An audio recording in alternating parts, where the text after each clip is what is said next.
What's up, guys? Airsoft Nomad here, doing another video here with Sheriff in this mini series. I'll have this all these videos in a playlist, so if you want to just watch all of them, I'll do that for you guys. So we're gonna do a how did you get into Airsoft? Like, what did you start with? Why did you get into it? I guess, and kind of go from there. And this is also going to kind of lead into, I think most people already know that watch this, unless you're like brand new.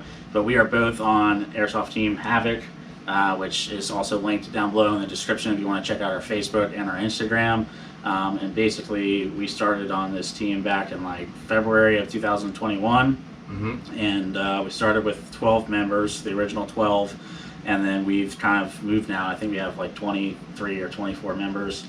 And we all just basically play walk-ons together, and we go to MilSim events together with Otherworld MilSim at EMR Event Park, which is ran by Jackal Tactical. So to throw Jackal Tactical out there again, if you need anything, go to Jackal Tactical. They're linked down below. And yeah, so what, how, what, when, why, who did you get into Airsoft? Okay, so for me, I got into Airsoft probably 3 winters ago when I still owned Lingostown Paintball. It was winter. No one was showing up to play. There were about 30 Airsoft guys there that regularly play.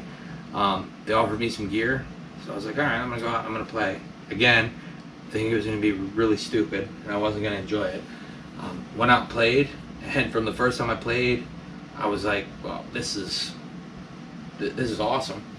Then I went out and I bought my Avalon, came back, started playing Airsoft on the weekends.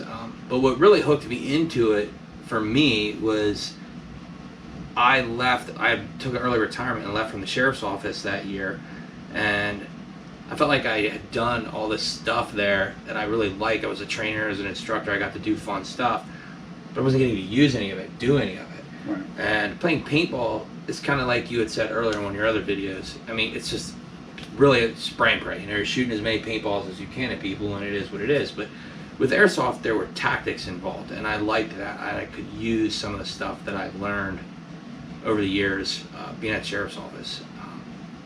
For me, that's what it was, and it sucked me in. And then the guys are just nice. The people are nice. For the most part, it's an honor sport. You know, yeah, you're gonna have cheaters. You're gonna have people that complain. You're gonna have people that say that they shot you, whatever. But 90% of the guys that I played with are just super nice. That's what sucked me into it. And you don't have to run around as much and be quite as agile as you do at paintball. I'm getting a little too old for that. Yeah. What about you? So I played Airsoft back in the day when Airsoft wasn't cool. And I remember my first replica was a clear plastic one from Walmart, and you loaded the BBs in the top. And when you took the safety, you had to hold it because it didn't like have a position, and it was only full auto, and it ran off of 4 AA batteries. Oh, in a handgun. Yeah. Okay. And it ripped. Yeah, that's right. It ripped like no other. No, I'm just kidding. Not kidding about that's how I started. I'm kidding about the ripped part.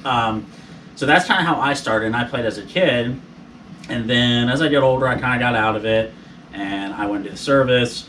And then when I came back, I don't know, I just randomly started like watching YouTube videos of like Dutch the Hooligan and Airsoft Alphonse and Jet the Desert Fox.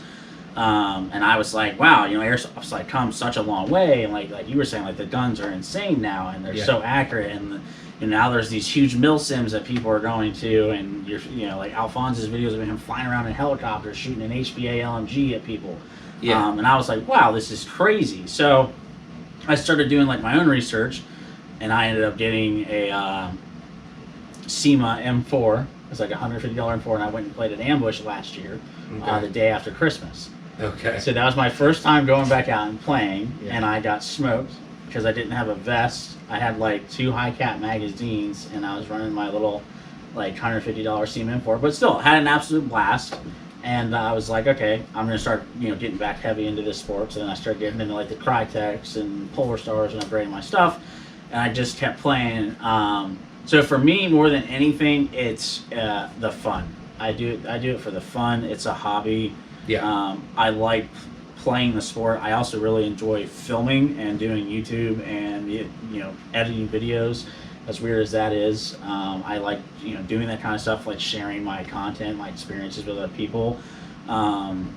And the community is really great, and as a whole, honestly, in Airsoft, from what I have experienced, I mean, there are the cheaters, there are the Navy SEAL wannabes, there are a lot of these characters within Airsoft, but for the most part, as a whole, most people are there to have fun. Yeah. They want new people to come in. They're great with, like, kids that come in, like birthday parties, things we see at OXL, and groups of kids come in, and we all try our best to make sure they have a good time. And so the community is great. Being on the team is nice.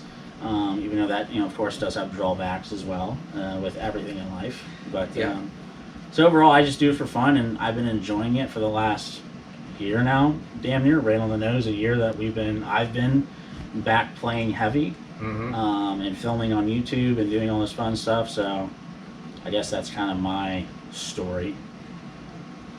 Yeah, I don't have anything else to add to that. Yeah, I don't either. I guess we'll just cut this here. We need to get one of those things that's like, you close it and you're like, cut.